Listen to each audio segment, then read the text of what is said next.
Station के नाम पे लोगों को ठगा गया और मुर्गे खाने के जितने छोटे छोटे कमरे।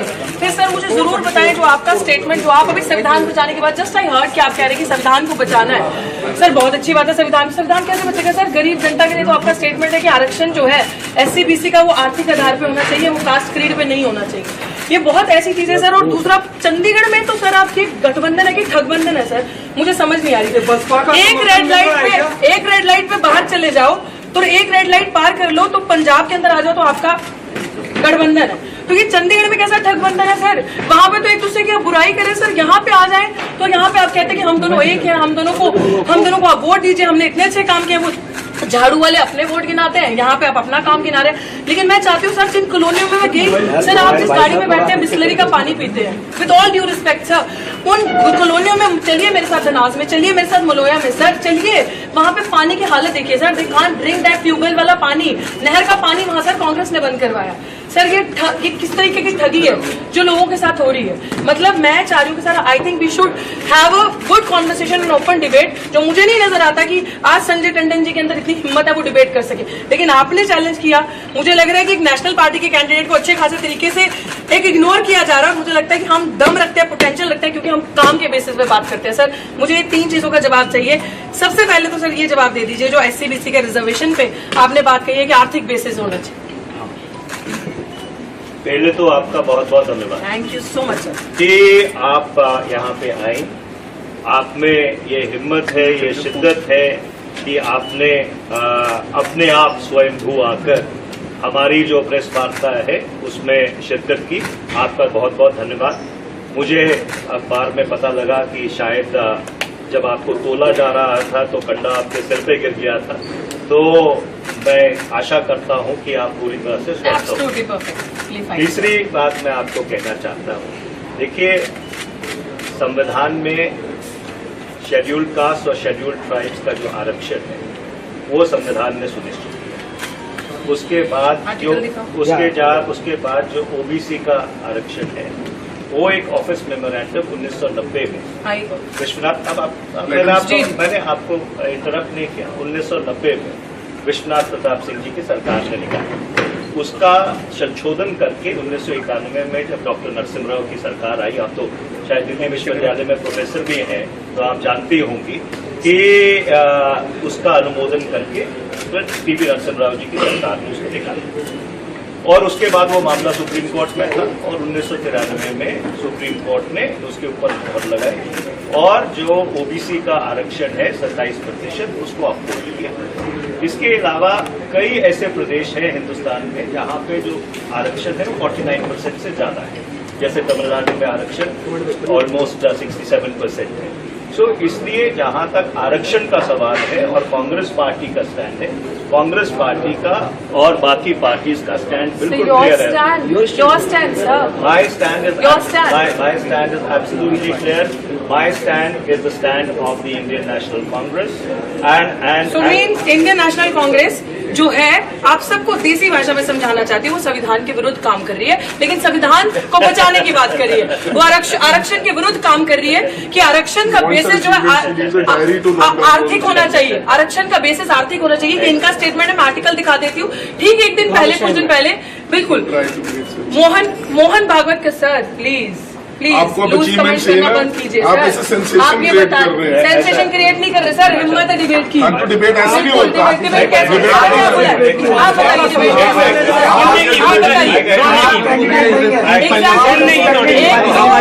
एक तो रिजर्वेशन के खिलाफ बात करनी है सर, वो कैंडिडेट नहीं है। संविधान देखिए, संविधान को बचाने की बात करनी है,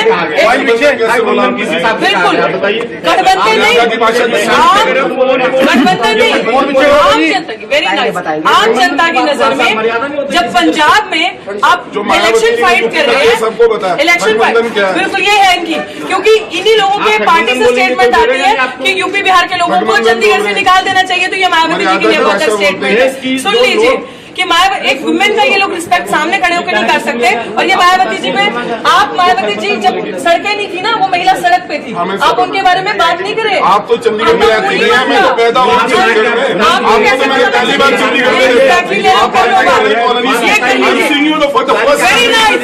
ये लोग चंडीगढ़ में रहते हैं, लेकिन ये लोग चंडीगढ़ के 110 सेक्टर में रहते हैं, चंडीगढ़ की कॉलोनियों में नहीं रहते, चंडीगढ़ की बस्तियों में ये लोग नहीं रहते। ये लोग, इन लोगों ने हमें देखा अभी, ये लोग गठबंधन की बातें करते हैं, लेकिन एक्चुअली अगर हम ठगबंधन इसको कह रहे हैं तो दर्द हो रहा है, because they have never worked, bastis में काम नहीं किया है। अभी सिचुएशन ये है कि बहन जी पे टिप्पणी करना, आप ये बता दीजिए, आपकी सरकार नहीं थी, SC/ST सब प्लान से बता दीजिए क्यों लागू नहीं हुआ। आप बहन जी पे बात कर रहे हैं ना,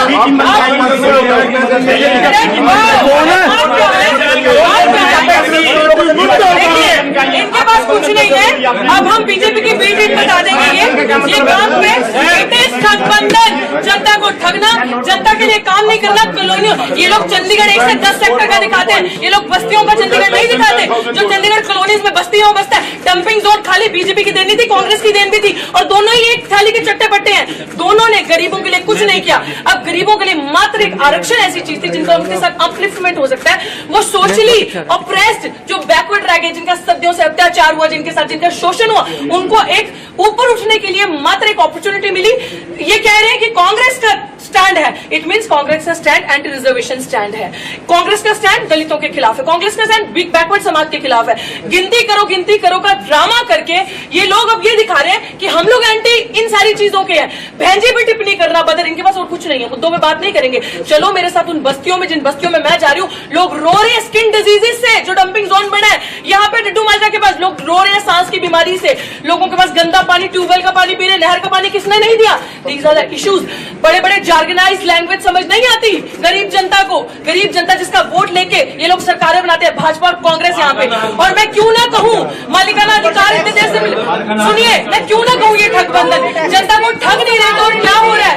सवाल ले लीजिए आप। ऐसा कांग्रेस की प्रेस कॉन्फ्रेंस थी, बीच में आप आई हैं, मैं बीच में नहीं आई, नहीं आप एंडेड दैट प्रेस कॉन्फ्रेंस, आपकी पीस मीडिया, आप मीडिया से हैं,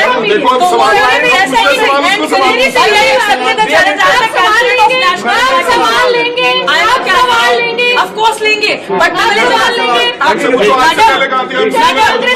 जवाब ले रहे हैं, लेकिन जिस तरीके से आप मायावती जी पे एलिगेशन लगाना, हमें बीटी दिखाना,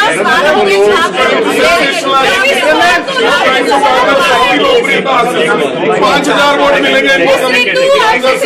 जवाब तो देखिए ऐसा कि मैं इस बात का स्वागत करता हूँ कि बहुजन समाज पार्टी की जो उम्मीदवार हैं वो यहाँ पे आए, उन्होंने अपनी तरफ से एक राजनीतिक भाषण दिया। लोकतंत्र में हर आदमी को ये हक है कि एक मिनट मैंने इंटरप्ट नहीं किया, मैडम जी आप चुप हो जाइए, मैडम जी आप चुप हो जाइए, मैडम जी उसकी बात को सुनो दीजिए, सवाल पूछ रहे हैं, पूछ रहे हैं, आप चुप हो जाइए, उसकी बात को रखने दीजिए।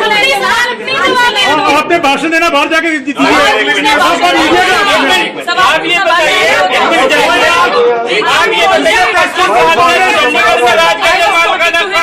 कांग्रेस बताइए कहाँ मालिकाना देके गई है, बीजेपी देके गई है, चैलेंजिंग दी पार्टी, बताइए जवाब दीजिए, सब मीडिया वाले बताइए। एक मिनट मैडम जी, उनको रखने दीजिए, मैडम उनको रखने दीजिए, मैडम उनको रखने दीजिए, आपने रख ली है, बिल्कुल सुनिए पहले आप उनसे बात रखने दीजिए ना, आप उनको तो ये सवाल ही नहीं ले रही है, बंद कर दो, नहीं ले रही है सवाल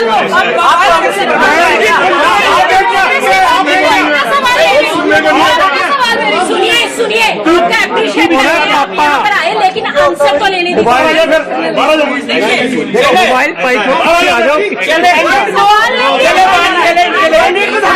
कैंडिडेट को धमका रहे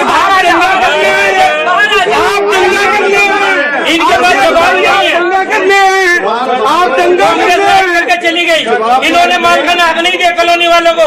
बीजेपी वाले 10 साल राज करके चले गए, कोई मालखाना हक नहीं दिया कॉलोनी वालों को। जवाब दीजिए दोनों पार्टी को, बनाते हैं भाई पीछे कर लो मोबाइल यार, मोबाइल पीछे कर लो, पीछे आई जा रहा बार बार। एक मिनट, बहुजन समाज पार्टी की उम्मीदवार यहाँ पर आए हमारी प्रेस कॉन्फ्रेंस में, हम उनका स्वागत करते हैं। लोकतंत्र में हर व्यक्ति को यह आजादी है कि अपनी बात रखे।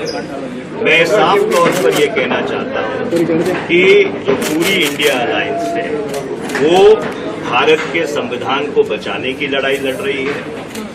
ये लड़ाई लड़ रही है कि 2024 इस मुल्क का आखिरी चुनाव नहीं होना चाहिए। जिस आधार पर ये मुल्क काबिज है, जिसको अंग्रेजी में आइडिया ऑफ इंडिया कहते हैं, उस आइडिया ऑफ इंडिया को और सुदृढ़ बनाया जाना चाहिए। पिछले 10 वर्ष में यहाँ पे भारतीय जनता पार्टी की सत्ता रही है।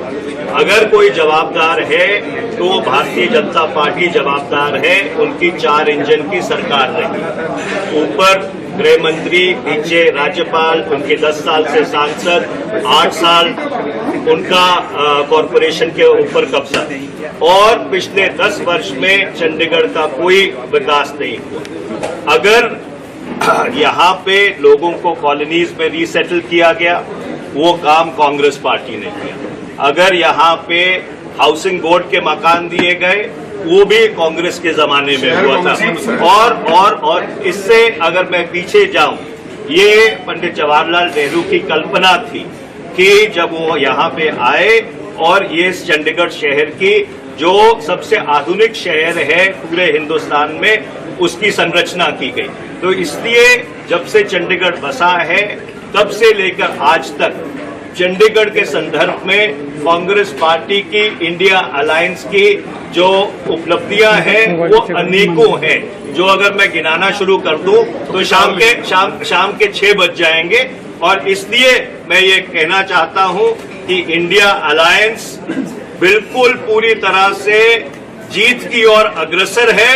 और मैं ये विनती करना चाहता हूं कि जो संविधान की सुरक्षा की बात करते हैं वो कृपया भारतीय जनता पार्टी की बी टीम न बने। आपका बहुत बहुत धन्यवाद। यही बहुत बढ़िया। रुकिए सवाल के जवाब दीजिए। कांग्रेस के भाग्य कांग्रेस वाले भाग्य। अब सवाल यहाँ पे ये है कि इन्होंने कहा कि संविधान को बचाना और सुनिए, ये जो कह रहे हैं कि हम संविधान को बचाना, SC ST सब